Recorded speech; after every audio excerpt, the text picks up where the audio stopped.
अथ चतुर्थो अध्याय।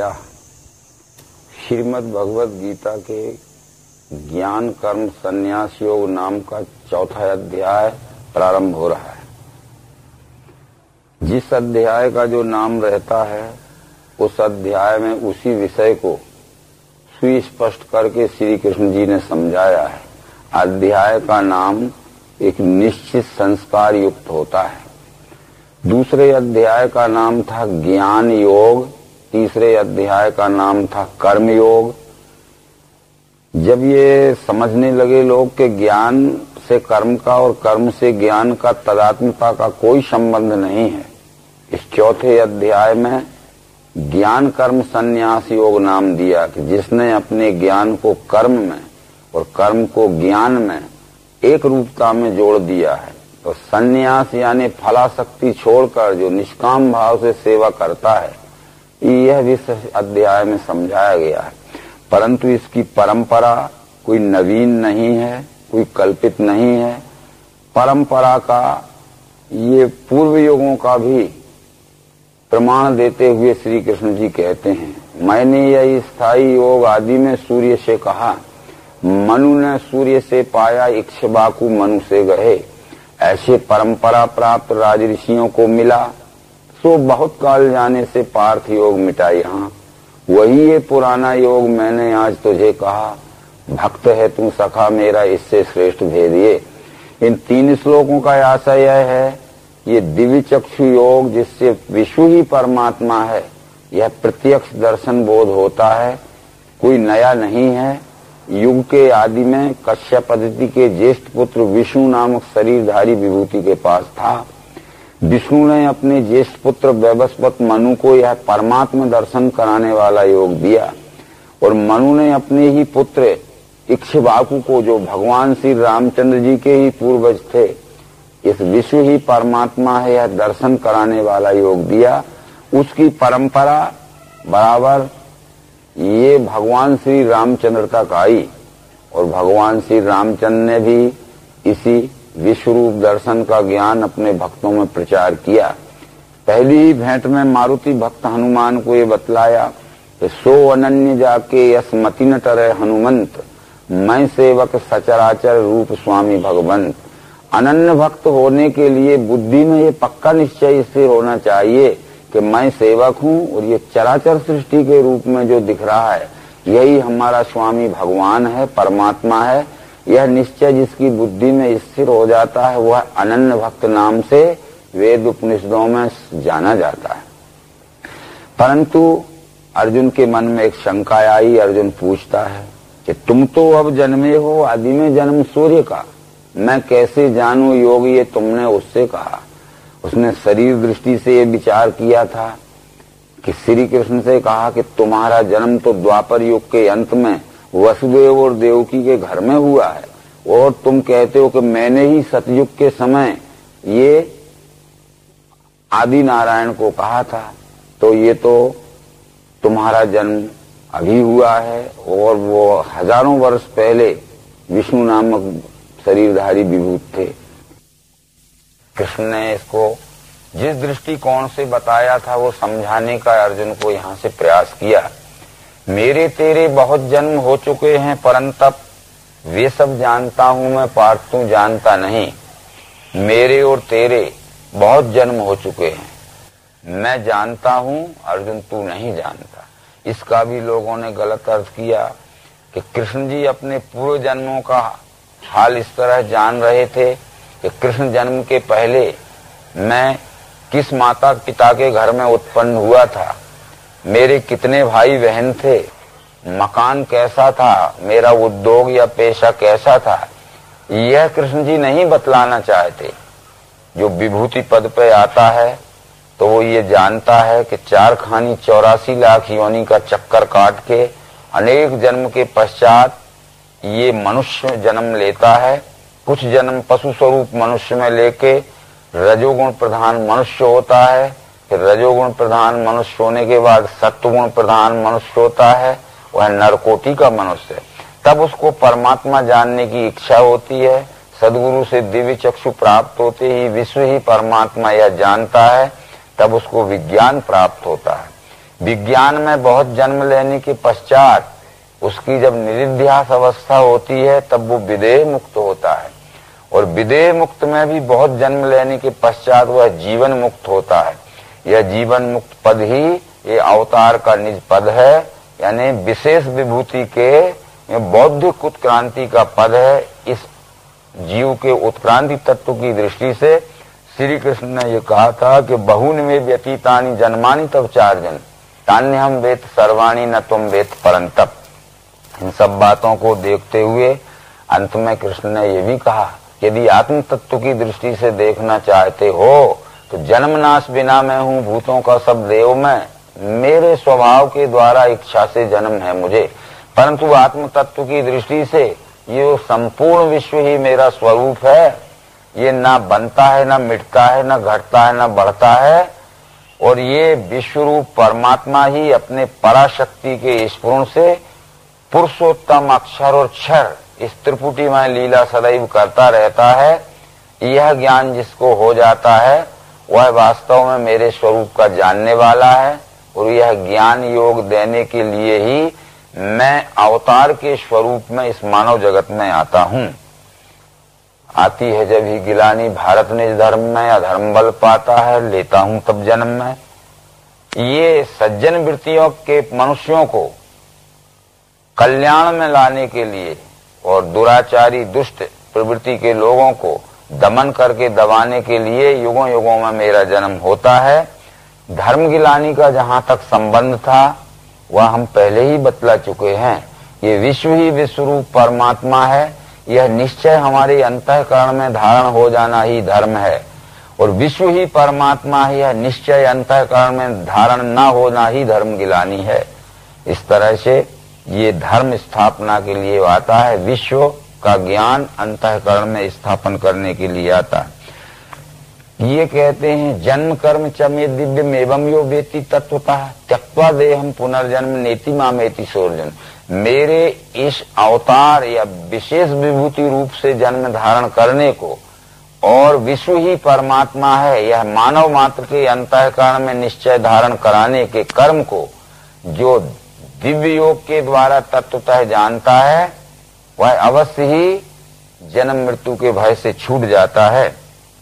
मिटे काम भय क्रोध अनन्य भजता मुझे, ऐसा जो ज्ञान तप से पवित्र मुझ में रहे। इस तरह मनुष्य निष्काम भाव से ये विश्व में परमात्मा देखकर और अपने स्वकर्म द्वारा यथोचित यथाशक्ति सेवा या भक्ति करता है। परंतु जिन्होंने विश्व रूप परमात्मा का निश्चय अंतःकरण में धारण नहीं किया वो फल की इच्छावान वे देवों को पूजते फिरें। ये स्वार्थी लोग व्यष्टि सुख भोगों की वासनाओं को पूरा करने के लिए अनेक देवी देवताओं को पूजते हैं। यदि उनके कार्य वो निर्भीकता पूर्वक विधि पूर्वक हो गए तो उनको क्षणिक सुख शांति की सिद्धि मिल जाती है, परंतु वो स्थायी सुख शांति नहीं मिलती है। कर्म और अकर्म का भेद बड़े बड़े विद्वान भी नहीं जानते हैं। किम कर्मेति कवियो अप्यत्र मोहिता तत्ते कर्म प्रवक्ष्यामि यद ज्ञात्वा मोक्षे शुभात्। कृष्ण जी के समय में भी शब्द ज्ञानी बड़े बड़े विद्वान भी ये धर्म कर्म के रहस्य को नहीं जानते थे, इसलिए कृष्ण को ये कहना पड़ा कि मैं वह रहस्य बतलाने के लिए आया हूं जिससे तू ये माने हुए अंधविश्वास के भ्रम से छूट जाएगा। तो जो अकर्म है वो विश्व ही परमात्मा यह जानकर निस्वार्थ भाव से जो सेवामय कर्म किया जाता है, कर्तापन के अभिमान को छोड़कर जो सेवामय कर्म किया जाता है जो अकर्म है, और फल की भावना लेके सकाम भाव से जो किया जाता है वो कर्म है। कर्म अकर्म और विकर्म ये केवल फल भावना से इनके अलग अलग अर्थ हो जाते हैं। यदि विकर्म भी हमने निष्काम भाव से किया लोक सेवा के लिए तो वो भी अकर्म हो जाता है, और स्वाभाविक कर्म भी सकाम भाव से किया तो वो भी कर्म और विकर्म हो जाता है। इसलिए कहा कि यस सर्वे समारंभा काम संकल्प बरिता ज्ञान अग्नि दग्ध कर्माणम तमाहु पंडितम बुधा। सब कर्म जिसके होवे फलिच्छा त्याग वृत्ति से ज्ञान अग्नि दग्ध कर्मी ये पंडित ज्ञानी उसे कहें। सब कर्म का मतलब चाहे वो मनुष्य यज्ञ देव यज्ञ पितृयज्ञ भूत यज्ञ जप यज्ञ क्यों न हो, चाहे वो यज्ञदान तप क्यों ना हो, और चाहे वो अपने अपने स्वभाव के द्वारा सेवा किया हुआ कर्म क्यों, निष्काम भाव से जो कर्म होता है वो सब परमात्मा सेवा के लिए ही होता है। ये फल की आशाएं छोड़ के, फल के आश्रित न रह के जो लोक सेवा के प्राणी मात्र को सुख शांति पहुंचाने के लिए कर्म करता है, वो सब कुछ करते हुए भी वो समय अकर्म ही कर रहा है, क्योंकि फल वासना में नहीं बनता है। ये बतलाते हुए संग दोष मिटा युक्त ज्ञान में चित्त है वसा, निश्चयी नरकोपार कर्म बंधन है नहीं। सकाम कर्मों के संग दोष से जो मुक्त हो गया है, व्यष्टि सुख भोगों की आसक्ति में जो नहीं बंधा है, यानी गत संघर्ष मुक्त से, ये परमात्मा ही विश्वरूप है, ऐसे ज्ञान में जिसका चित्त स्थिर हो गया है, वो यज्ञ हेतु करे कर्म सभ्य ब्रह्म में मिले। तो ये यज्ञो वही विष्णु, यज्ञ पुरुष नाम परमात्मा का है, उसके लिए जो कर्म करता है वो सब ब्रह्म मिलते हैं। कर्ता भी ब्रह्म है, क्रिया भी ब्रह्म है, कर्म भी ब्रह्म है, इसलिए उसका फल भी ब्रह्म है। इस तरह बतलाने के बाद, और ये ज्ञान के ज्योति से कोई आत्म संयम अग्नि में इंद्रियों के सब कर्म होमे हैं, कर्म प्राण के। इस तरह से अनेक प्रकार के यज्ञ कृष्ण जी ने यहाँ बतलाए, और उन अनेक प्रकार के यज्ञों का मतलब भी यही था कि कोई द्रव्य यज्ञ करते हैं, यानी अनेक प्रकार की विपुल महंगी खाद्य सामग्री को अग्नि में जला के स्वाहा कर देते हैं। कोई योग यज्ञ करते हैं, व्यष्टि योग के अनेक यज्ञ करते हैं। कोई पढ़ना पढ़ाना, कोई प्राणापान की गति रोकने वाले प्राणायाम यज्ञ करते हैं।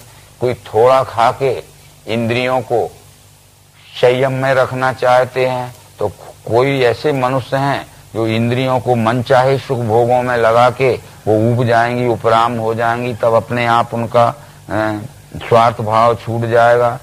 ऐसे अनेक ही यज्ञ कहे हैं ब्रह्मदेव ने। ये यज्ञ कृष्ण जी को मान्य नहीं है, यानी अनेक प्रकार के यज्ञ वित्ता ब्रह्मणों मुखे। इन कौन कौन से यज्ञ से क्या क्या लाभ होता है, उससे जनहित क्या होता है, ये सब इसका रहस्य जान लेने वाला इन यज्ञों के चक्कर में नहीं पड़ता है, क्योंकि यज्ञा छपति कलमसा, ये अपने अपने किए हुए सकाम कर्म के परिणाम स्वरूप जो प्रारब्ध में दुख भोग मिलता है, तो इन यज्ञों को करके वो प्रारब्ध का दुख भोग मिटाना चाहते हैं, जो कि यज्ञों के करने से प्रारब्ध के दुख भोग से नहीं छूट सकते।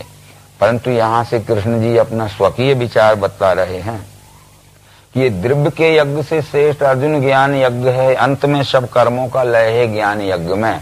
ये द्रव्य यज्ञों की अपेक्षा ये विश्व ही परमात्मा है, यह दर्शन कराने वाला बोध यज्ञ ज्ञान यज्ञ श्रेष्ठ है। और द्रव्य यज्ञों का लय अंत में ज्ञान यज्ञ में हो जाता है, पर वो ज्ञान किताबों में नहीं मिलेगा, भाषण में नहीं मिलेगा। तद विद्धि प्रणिपाते परिप्रश्नैन सेव्या उपदेशयन्ति ते ज्ञानम ज्ञानिनस् तत्वदर्शिना। जो तत्वदर्शी पुरुष होते हैं वो प्रत्यक्ष तत्व दर्शन करा के उस ज्ञान का उपदेश करते हैं। यहाँ उपदेश और प्रवचन में ये अंतर बतलाया गया है कि उपदेश कहते हैं जो प्रत्यक्षीकरण में दिखाया जाता है, वो तत्वदर्शी ही उपदेश कर सकते हैं। वो प्रवचन कहते हैं जो शब्दों में सुनाया जाता है, ये तत्वज्ञानी प्रवचन करते हैं। अथवा तत्वज्ञानी और तत्वदर्शी का ये भेद बतलाते हुए अंत में ये कहा गया है कि यद्यपि पापियों में तू सबों से पाप में बड़ा, होगा भी ज्ञान नौकाले तरेगा निधि पाप का। हमने ये समझा है कि हम तीर्थ में जाने से तर जाते हैं, परंतु वेद ने तीर्थ का अलग ही अर्थ बतलाया है। वेद कहते हैं जनो यस्य तरंती तानि तीर्थानि, जहाँ जीव का तरन तारण हो जाता है, मुक्त हो जाता है, उसे तीर्थ कहते हैं। तो इस श्लोक में कृष्ण ये कहना चाहते हैं कि यद्यपि पापियों में तू सबों से पाप में बड़ा, होगा भी ज्ञान नौकाले तरेगा निधि पाप का। यानी ज्ञान ही तीर्थ है और तत्वदर्शी ही देवता है। तत्वदर्शी रूपी देवताओं से ज्ञान रूपी तीर्थ में सत्संग रूपी स्नान करो तो ये पाप मुक्त हो जाओगे। जैसे चेता हुआ अग्नि काष्ठों को भस्म करे, वैसे ही ज्ञान अग्नि भी सारे कर्मों को भस्म करे। ये ज्ञान अग्नि क्या है? ये परमात्मा का दर्शन कराने वाला बोध ही ज्ञान अग्नि है। क्योंकि वेद मंत्रों में ये कहा गया है, अभेद दर्शनम ज्ञानम ध्यानम निर्विषयम मना। भगवत गीता में भी यही कहा गया है कि अभ्यास से ज्ञान श्रेष्ठ, ज्ञान से ध्यान है बड़ा, ध्यान से कर्म फल त्याग, त्याग से शांति है मिली। अभ्यास की जरूरत हमें ज्ञान प्राप्ति के लिए है और ज्ञान की जरूरत हमें ध्यान के लिए है। और सदैव हमें ये ध्यान बना रहा कि अपने सहत ही दिखने वाला संपूर्ण चराचर विश्व ही विश्वरूप परमात्मा है, तो फिर निस्वार्थ भाव से इसके साथ में व्यवहार होगा तो परम सुख शांति अवश्य मिलेगी। इसलिए बार बार भगवत गीता में ये देखी हुई वस्तु के स्थायी स्मरण को ध्यान कहते हैं और ध्यान पूर्वक की हुई सेवा को अनन्य भक्ति कहते हैं, ये कहा गया है। तो ये विचार समझाते हुए अंत में कृष्ण ने कहा कि नहीं ज्ञाने सदृशम पवित्र मेरी मुद्दते तत्स्वयं योग संसिद्ध काले नात्मनि बिंदती। इस संसार में ये दिव्य चक्षु योग के ज्ञान के समान दूसरी पवित्र कोई वस्तु नहीं है, क्योंकि ये दिव्य चक्षु योग के ज्ञान से ही विश्वरूप परमात्मा का दर्शन होता है। तो ज्ञान के समान पवित्र कोई दूसरी वस्तु नहीं, परंतु ये है परमात्मा दर्शन कराने वाले अंतःकरण में ज्ञान की योग्यता अनेक जन्म की पुण्याई के परिणाम स्वरूप किसी बिरले मनुष्य में ये प्रकट होती है, हर एक में प्रकट नहीं हो सकती। बराबर श्रद्धावान जो होते हैं, संलग्न चित्त जो होते हैं और जो इंद्रिय मन बुद्धि आदि जिनके निर्मल और वशित्व हो जाते हैं, उन मनुष्यों को ज्ञान की प्राप्ति हो सकती है। ये श्रद्धावान दत्त चित्त लहे ज्ञान जितेंद्रिय। जो श्रद्धावान नहीं है, जो संलग्न चित्त नहीं है, एकाग्र चित्त नहीं है, निर्मल चित्त नहीं है, उनको परमात्मा दर्शन का ज्ञान कदापि संभव नहीं है।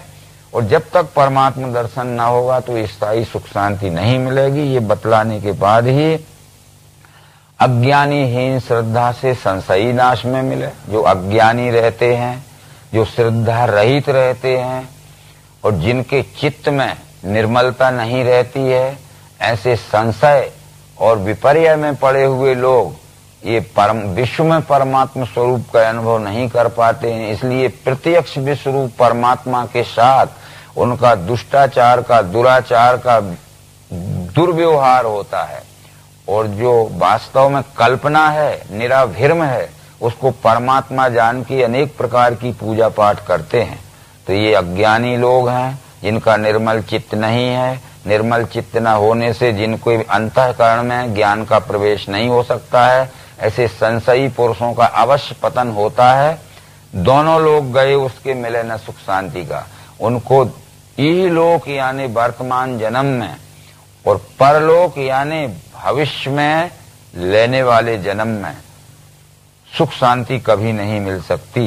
इसलिए योग द्वारा मिटे कर्म ज्ञान से विरम है गया, निश्चयी नरकोपार्थ कर्म बंधन है नहीं। दिव्य चक्षु योग के द्वारा जिसने यह विश्व ही परमात्मा है अपने सहित एकात्मता का निश्चय कर लिया है, तो वो सकाम या स्वार्थमय कर्म नहीं होंगे उससे, तो कर्म का दुखमय फल भोग उनको बंधन नहीं होगा। योग द्वारा मिटे कर्म ज्ञान से विरम है गया, ऐसे निश्चयी मनुष्य को पार फिर कर्म का बंधन नहीं होता है। इसलिए अज्ञान उत्पन्न तस्मात् ये ही का ब्रह्म भारत, ज्ञान के खड़ग से मारो कर्म योग करो उठो। तेरे अंतःकरण में अज्ञान के कारण जो अनेक प्रकार का द्वैत भ्रम उत्पन्न हो गया है, वो दिव्य चक्षु योग के ज्ञान द्वारा वो अज्ञान से उत्पन्न भ्रम का निरसन करके और इस दिव्य चक्षु के ज्ञान योग के प्रकाश में आओ, ताकि तुम सत्सेवा कर सको और इस सत्सेवा से ही परम सुख शांति का लाभ होगा। इस तरह बतलाते हुए ये ज्ञान कर्म संन्यास योग नाम का चौथा अध्याय संपूर्ण हुआ। नर्मदे हर।